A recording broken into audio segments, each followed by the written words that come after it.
What happens when the self-proclaimed relationship guru gets exposed by his own girlfriend? Myron Gaines thought he had it all: money, clout, and control, but in the last 48 hours, the truth has come crashing down. And trust me, you won't believe who she left him for. The past 2 days have been rough for Myron Gaines. Word has spread that for the last several months, he's been wrestling with disappointment in his relationship. His main frustration was simple: he longed to spend more time with his girlfriend, but instead, he felt increasingly shut out. That desire slowly turned into tension, and eventually, the truth about what she had been doing behind his back came to light. The story didn't stay quiet for long. O'Shea Duke Jackson was the first to bring the issue to the public eye, and once his video surfaced, others in the commentary space, most notably Aban and Preach, added their voices as well. Faced with growing speculation and a flood of opinions, Myron chose to speak up and address the situation directly. Yet, his response wasn't just a clarification, it carried an edge, with pointed remarks aimed at those who had weighed in. Those of you that are wondering, or hoping, the only people we're really going to debunk here are Anus and Reach, because they're the biggest ones out. The rest of you guys are parasites and not worth the time. Part of the drama stems from Myron's response to critics who accused him of avoiding giving others credit. He brushed it off, pointing out that his original video had already drawn more than 176,000 views, proving the conversation was gaining traction regardless. The first major issue Myron tackled was about his personal life, specifically the claim that Angie was his very first serious girlfriend. When Ab and Preach reacted to this revelation, they highlighted what many saw as an uncomfortable truth. The first woman he committed to in a real relationship ended up leaving him. Their commentary questioned his inexperience and painted it as a red flag. In one particular exchange, they pressed him with direct questions. When was the last time you had a girlfriend before Angie? His response revealed that he hadn't truly been in a full-fledged relationship before. Not like that, he admitted, acknowledging that Angie was, in fact, his first meaningful partner. Feeling the weight of that critique, Myron stepped forward to defend himself, ready to explain his side of the story. You had a girlfriend prior to Angie? Not really. Because you've never had a girlfriend in your life until you dated a foreign girl. Not like yeah. Munn clarified the distinction between his past encounters and his relationship with Angie. With previous women, he admitted it was little more than casual fling, surface-level connections without real commitment. Angie, however, was different. She was the first woman he truly invested in, not just emotionally but financially as well. To him, she represented a turning point, where he shifted from fleeting experiences to genuine partnership. But as the story unfolds, it becomes clear this was only the beginning. Said not like her, and I didn't get to finish. When I say a serious girlfriend, I'm talking about I supported her, I took care of her. She was like a real main chick, right? Like a real girlfriend, not a girl like I was just like hooking up. Moon doubled down on his earlier point. He wasn't just present in the relationship. He was actively providing for Angie, making sure her needs were met. But that raises an intriguing question. If he was the guy supporting her, showering her with attention and resources, how did someone seemingly ordinary, LED lights and rollerblades aside, manage to win her over? It's a scenario that sparks bigger conversations in the manosphere, and discussions around dating dynamics.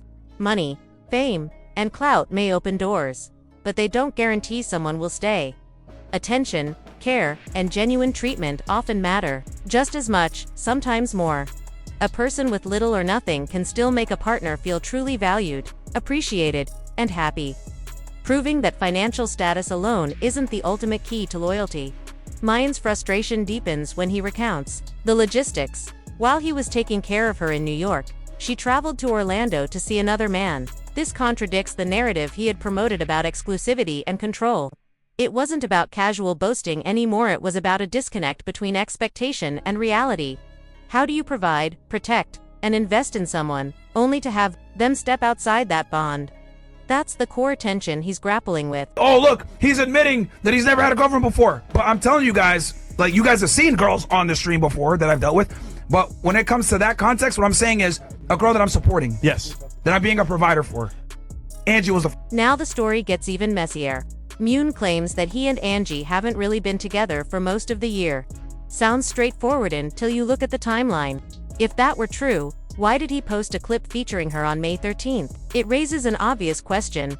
If you aren't in a relationship, why let your audience believe otherwise? By continuously featuring Angie on his show, he created the impression they were still a couple. That's where the problem of credibility comes in. If you're presenting someone as a girlfriend while the relationship is effectively over, it borders on deception. The audience isn't just misled, they're being shown a reality that doesn't exist. Myron could have cleared things up easily. A simple acknowledgement that they had broken up and were just friends would have sufficed. Instead, people had to piece it together themselves. The timeline complicates things even further. Myron says they weren't together for the majority of the year, but May falls about 5 months in. By that logic, he and Angie were clearly together in New York on May 13th. Fast forward to August. And his narrative doesn't add up. Life events, posts, and statements conflict, leaving fans and followers questioning the truth. The confusion extended to live interactions. Viewers in the chat asked him directly, if y'all weren't together for most of the year, why was she around? Myron's response to this question would go on to define the next chapter of the drama, highlighting both miscommunication and selective storytelling. Why, when I say that like these YouTube channels, like these reaction are scumbags and liars, guys, I hate to knock the wind out your sails, but me and Angie haven't been together for the most part of this year. Now Myron shifts the focus to Angie's contributions. Pointing out that she speaks Spanish, a skill, he implies, helped with managing his properties.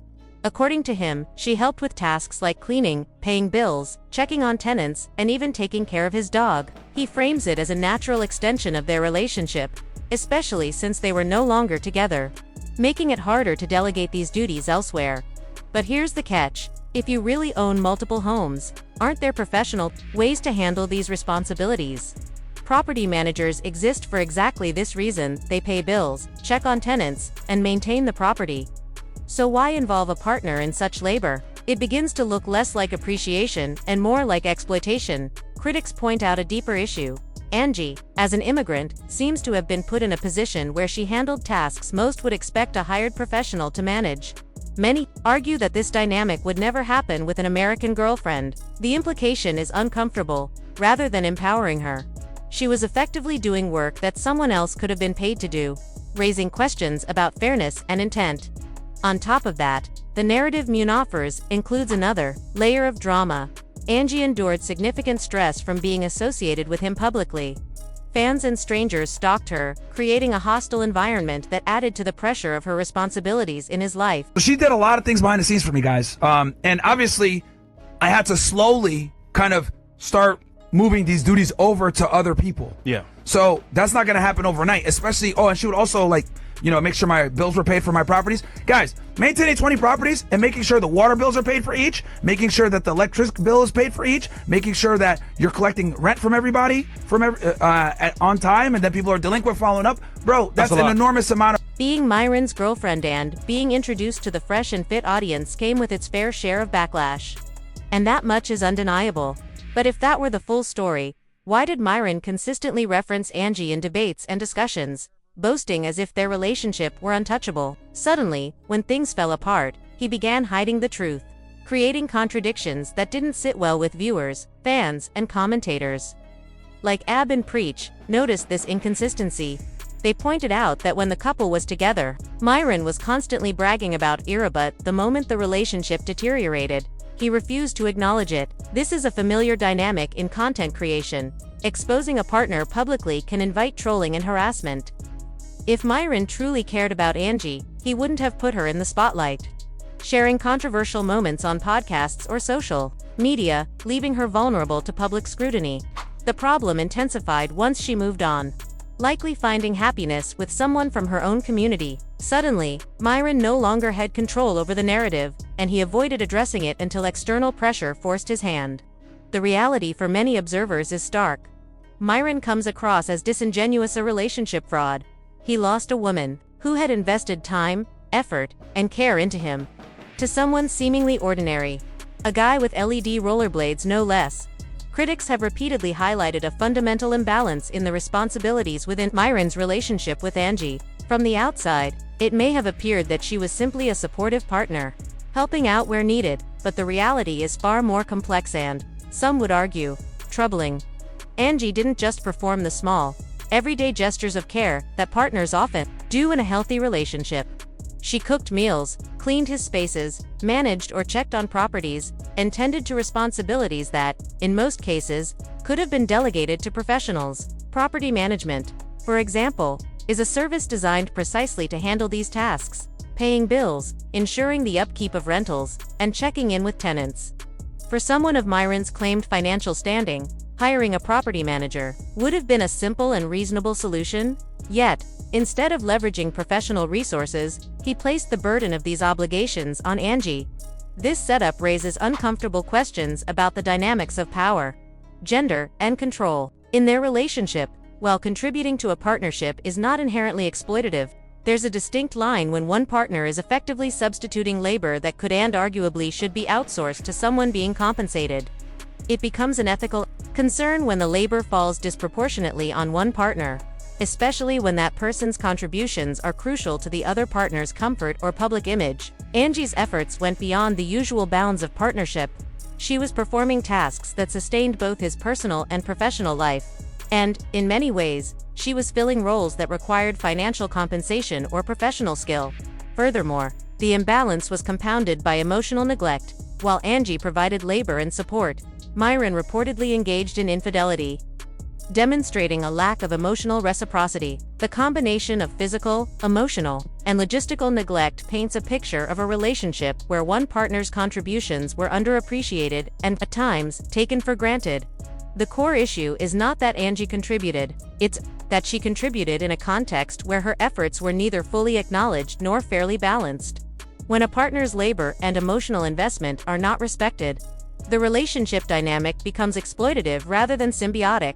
This dynamic is compounded in situations with a public audience, as in Myron and Angie's case, because social visibility amplifies every slight, mistake, or misrepresentation. Public exposure introduces a layer of scrutiny that private relationships rarely encounter. By bringing Angie into his content, showing her face on podcasts, and presenting her in debates or videos, Myron effectively subjected her to both praise and criticism on a mass scale. While some might argue this is part and parcel of being a public figure, the ethical concern is whether Angie consented to this level of exposure without being fully aware of the consequences. Social media and content creation are double swords. They offer visibility, but they also open individuals to trolling, harassment, and misinterpretation. For Angie, the public nature of her involvement likely exacerbated the pressures she faced in the relationship, making her contributions and sacrifices not just emotional and logistical, but also social. It is also important to consider the underlying power dynamics. Angie, as an immigrant, may have been particularly vulnerable to exploitation within this context. Cultural and social expectations can influence what individuals feel obligated to do in relationships, particularly when there are differences in background, nationality, or financial independence. When one partner is positioned as the primary breadwinner or authority figure, it can unintentionally or intentionally pressure the other to assume responsibilities that may exceed what would be expected in a partnership of equals. In Angie's case, the perception that she was performing labor that should have been outsourced raises questions about the fairness and respect in the relationship. By putting her in that position, the relationship reflects a deeper pattern of underappreciation and imbalance. Moreover, Myron's approach to narrative management worsened the situation. When things were going well, he often flaunted his relationship with Angie, presenting her as a trophy partner to the audience. He referenced her frequently in debates, in discussions about personal life, and on his content channels, building an image of a stable and enviable relationship. Yet, when the relationship faltered, he became evasive, hiding the truth from his audience and allowing contradictions to accumulate. This kind of selective disclosure undermines both the relationship and the trust of those observing it. Fans, commentators, and even casual viewers are left piecing together an inconsistent narrative, making it increasingly difficult to separate reality from performance. The public nature of these inconsistencies adds to the pressure on the partner, who may be subjected to scrutiny or blame simply for being present in the content. The consequences of these dynamics are significant. For Angie, the imbalance and mismanagement likely caused emotional fatigue, stress, and the need to assert her own boundaries, potentially leading to her decision to step away from the relationship. For Myron, the public and private repercussions intersected. The more he attempted to control or shape the narrative, the more evident it became that he had misrepresented both the relationship and the contributions of his partner. In essence, the longer he delayed accountability, the more his credibility eroded. This illustrates a broader lesson about transparency, honesty, and equitable partnership. Ignoring or minimizing a partner's contributions and boundaries, particularly in a public-facing context, can have long-term consequences for both parties. The story of Myron and Angie serves as a cautionary tale that goes beyond individual drama. It highlights the importance of mutual respect, recognition of labor, emotional, physical, and logistical, and ethical considerations in relationships with significant public exposure.